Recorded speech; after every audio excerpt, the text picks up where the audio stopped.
উন্নয়নের মূল ধারা থেকে বিচ্ছিন্ন ৫৭ লাখ মানুষের জন্য বিশেষ প্রকল্প নিচ্ছে সরকার। মুন্সিগঞ্জের লৌহজং থানার বেদে এলাকা ঘুরে পরিকল্পনা মন্ত্রী বলেছেন, প্রান্তিক এ মানুষদের মধ্যে গৃহহীন প্রত্যেক পরিবারকে ঘর এবং বিনামূল্যে শিক্ষা উপকরণ দেয়া হবে। তাদের চাকরির ক্ষেত্রে অগ্রাধিকার দেয়া যায় কিনা তাও ভেবে দেখবে সরকার। রিজভিনাজের রিপোর্ট। আমরা এখানে থাকি, পরে আজকে আমার বাপ দাদা ধরে এখানে থাকি আজকে ১-১৫ বছর তোমার এই নদীর পারে। অনেক কষ্ট, অনেক দুঃখের ব্যাপার।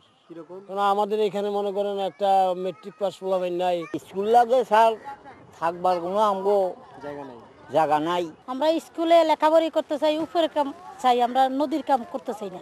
চাইলে তো দেয় না সরকারে, অনেক কিছুই তো সরকারের তো চাই। আমরা বাস্তহারা চাইছি, হেও পাই না। আমরা একটা জায়গা চাইছি, হেও পাই না। সরকারের তো আমাকে কিছুই দেয় না। তারা বেদে গোষ্ঠীর মানুষ, যুগ যুগ ধরে নদীভিত্তিক জীবনযাপন। বাপদাদার পেশা ছাড়ার চেষ্টা করেছেন অনেকেই। হয়তো কেউ আর্থিকভাবে কিছুটা সচ্ছল হয়েছেন, তবে তাদের নৌকা কিংবা ঘুপচি ঘরে এখনও শিক্ষার আলো পৌঁছায়নি।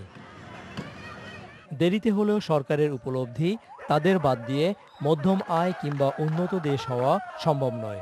কাজেই মুন্সিগঞ্জের লৌহজংয়ের হলদিয়া ইউনিয়নের গোয়ালিয়া মান্দ্রা গ্রামে পরিকল্পনা মন্ত্রী।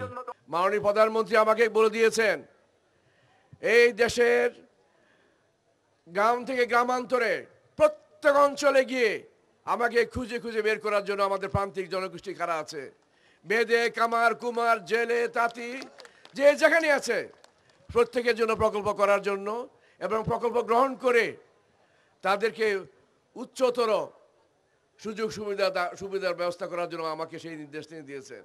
স্থানীয় সংসদ সদস্য সাগুপ্তা ইয়াসমিন এমিলির উপস্থিতিতে পরিকল্পনা মন্ত্রীর ঘোষণা, কয়েক মাসের মধ্যেই পূর্ণাঙ্গ উন্নয়ন প্রকল্প নিয়ে হাজির হবেন তিনি। বেদে গোষ্ঠীর মানুষদের সঙ্গে বৈঠকের সাথে সাথে সাতঘরিয়া উচ্চ বিদ্যালয় মাঠে বিনামূল্যে চক্ষু সেবা কার্যক্রম ঘুরে দেখেন পরিকল্পনা মন্ত্রী। ব্যক্তি উদ্যোগে এ ধরনের কার্যক্রম উৎসাহিত করতে প্রয়োজন হলে সরকারও অংশ নেবে বলে জানান তিনি। রিজভিনা ওয়াজ, চ্যানেল আই, মুন্সিগঞ্জ।